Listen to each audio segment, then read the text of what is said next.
Assalamu alaikum, my dear students. The subject I'm going to teach you is Introduction to Grammar, that is also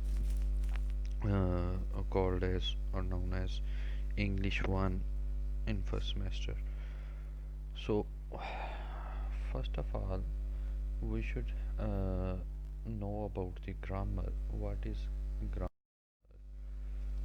So, in English language, grammar is the way in which meanings are encoded into wordings in the English language कि जिसमें कोई भी ये एक जो है वो एक पैटर्न है, सेट ऑफ रूल्स है जिसके थ्रू जो है हम इनकोड करते हैं। इनकोड के कोई भी मैसेज डिलीवर करना है, कोई भी चीज़ हमने कोई भी बात करनी है तो वो जो है वो किस तरह से वर्डिंग्स में उस वर्डिंग में उसे लेके आना है। तो ये जो सिस्टम होता है that is called grammar. This includes the structure of words.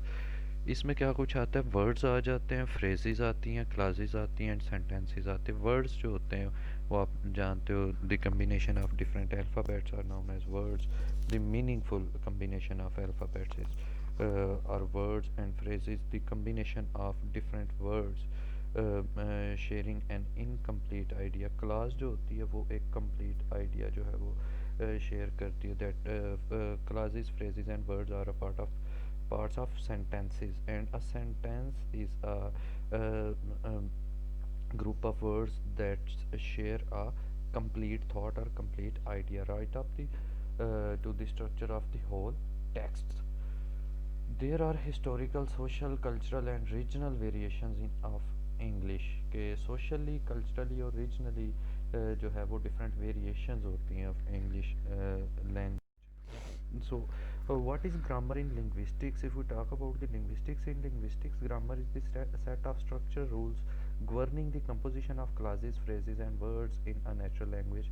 कि किसी भी ज़ुबान में जो है वो एक सेट ऑफ रूल्स होते हैं, सेट ऑफ स्ट्रक्चर रूल्स होते हैं जो कि गवर्न करते हैं कि how words, clauses or phrases are joined together to share a complete thought or idea. The term refers also to the study of such rules, and this field includes phonology, morphology, and syntax, often complemented by phonetics, semantics, and pragmatics. These are the branches of linguistics: phonology, morphology, syntax, phonetics, semantics, and pragmatics. So, all uh, uh, these things are the branches of linguistics. So, firstly, we will talk about the sentence. What is a sentence? A sentence is a group of words that has a complete and independent thought and has a subject and a predicate. Subject जो होता है वो आप जानते हैं कि जो performer होता है, an entity which performs a function or performs an action is called subject, and predicate is the verb. Also, it is always composed of at least one independent class, कि एक independent class होती है कि जो कि dependent ना हो। independent class mean के वो जो है वो किसी भी उसको neighboring words की ज़रूरत नहीं होती complete thought share करने के लिए, that itself can share a complete thought or idea. So, according to the structure of sentences, there are four basic types of a sentence: simple, compound, complex, and compound complex. Simple sentences होते हैं, compound होते हैं, complex होते हैं और compound complex होते हैं। अगर तो वो जो है वो मतलब combination ही होगा different classes का phrases का, तो वो simple sentence होगा। अगर एक class का और एक phrase का आ जाएगा तो वो compound होगा। एक डिपेंडेंट और दूसरी इंडिपेंडेंट क्लास आ जाएगी तो वो कम्प्लेक्स होगा and so on. Then parts of speech के अबाउट बात करें तो a sentence is a group of words that expresses a complete thought.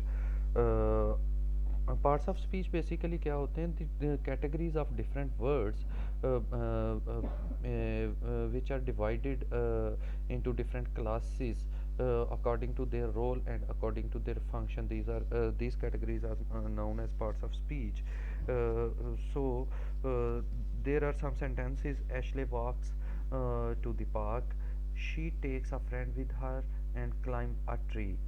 अब अगर हम फर्स्ट टू सेंटेंसेस की बात करें तो वो कंप्लीट सेंटेंसेस हैं, दे आर सेंटेंसेस। लेकिन थर्ड वन जो है वो that is not a complete sentence. Why, what is the reason? Because it does not express a complete thought और आइडिया। इसमें जो है वो क्लैरिटी नहीं है कि हु क्लाइम्स अ ट्री, ठीक है। by adding some words to the third, we can make a complete sentence. For example, Ashley and her friend climb a tree. इस तरह से ये एक complete sentence बन जाएगा।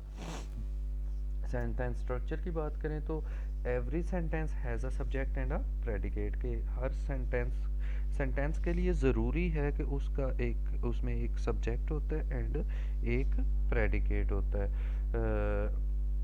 The subject usually contains the main subject or noun and the predicate tells what the subject is doing. जो action होगा, जो verb होगा, वो क्या होगा? Predicate होगा, which contains the verb of the sentence. Subject predicate का जो combination है वो इस तरह से sentences होंगे। Ashley walked to the park. She takes a friend with her and Ashley and her friend climb a tree. So these are the complete sentences because these sentences have a subject and predicate combination. Rules for writing sentences. Every sentence must begin with a capital letter, के जो एक sentence होता है वो एक capital letter के साथ, हमेशा जो सेंटेंस स्टार्ट होगा वो एक कैपिटल लेटर के साथ स्टार्ट होगा। Every sentence must and with a punctuation mark. A punctuation mark can be a full stop. Full stop अगर बात कंप्लीट हो रही है तो फुल स्टॉप आएगा उसके एंड पे। अगर क्वेश्चन मार्क आ जाता है तो वो सवालिया या फिर सवाल पूछने के लिए हम यूज़ करते हैं, या फिर एक्सक्लेमेटरी साइन आ जाता है, जो कि वो जो है वो एनी काइंड ऑफ प्लेयर सारो किसी भी सिचुएशन को डिफाइन करने के लिए यूज़ होता है। we use different marks for different kinds of sentences. For example, punctuation marks में आ जाते हैं a period या फिर full stop. ends a sentence that tells something और मेक्स आ स्टेटमेंट, के जो एक कुछ बता रहा हो या फिर एक स्टेटमेंट दे रहा हो तो वो उस पे हम क्या यूज़ करेंगे? उसके लिए हम यूज़ करेंगे एक फुल स्टॉप या अ पीरियड। नेक्स्ट वन आ जाता है question mark. Ends a sentence that asks a question, के जब हम सवाल कर रहे होते हैं तो वो उसके लिए एक क्वेश्चन मार्क यूज़ होता है। एंड एक्सक्लेमेशन पॉइंट या फिर exclamatory sign ends a sentence that shows excitement, कि कोई भी फीलिंग या फिर कोई सडन फीलिंग को ज़ाहिर करने के लिए जो है वो जो है एक्सक्लेमेटरी साइन यूज़ करते हैं हम। Types of sentences according to the so these are also the types of sentences according to their function, ठीक है। पहले हम स्ट्रक्चर के पॉइंट ऑफ व्यू से देखा कि कितनी टाइप्स हैं, जिनमें simple, compound, complex and complex compound आ जाते हैं। अब उनके फंक्शन के अकॉर्डिंगली देखेंगे तो there are three kinds of sentences that we say and write every day. For example declarative sentences आ जाते हैं, a type of sentence that declares और makes a statement. For example Tom goes to school। Second one आ जाती है इसकी type interrogative sentences, a sentence that ask a question. For example did Tom go to school, कि इसमें सवाल पूछा जा रहा है तो ये इंट्रोगेटिव सेंटेंस होगा। उसी तरह से इम्पेरेटिव सेंटेंसेस आ जाते हैं, हुक्मिया फ़िक्रे जिन्हें हम बोलते हैं। अ sentence that makes a request और गिव्स अ कमांड, के किसी कोई रिक्वेस्ट करने के लिए या फिर ऑर्डर देने के लिए जो भी सेंटेंसेस यूज़ होते हैं उन्हें हम क्या करेंगे? कहेंगे imperative sentences. For example hurry Tom go to school now, के जल्दी करो स्कूल जाओ। तो ये जो है वो मतलब ग्रामर में ये बेसिक चीज़ें जो है वो जो है वो आती हैं, बेसिक चीज़ें जिसमें पार्ट्स ऑफ स्पीच आ जाती है, आ जाते हैं, सेंटेंसेस आते हैं, सेंटेंसेस की काइंड्स आ जाती हैं, स्ट्रक्चर आता है, ऑल दीज थिंग्स।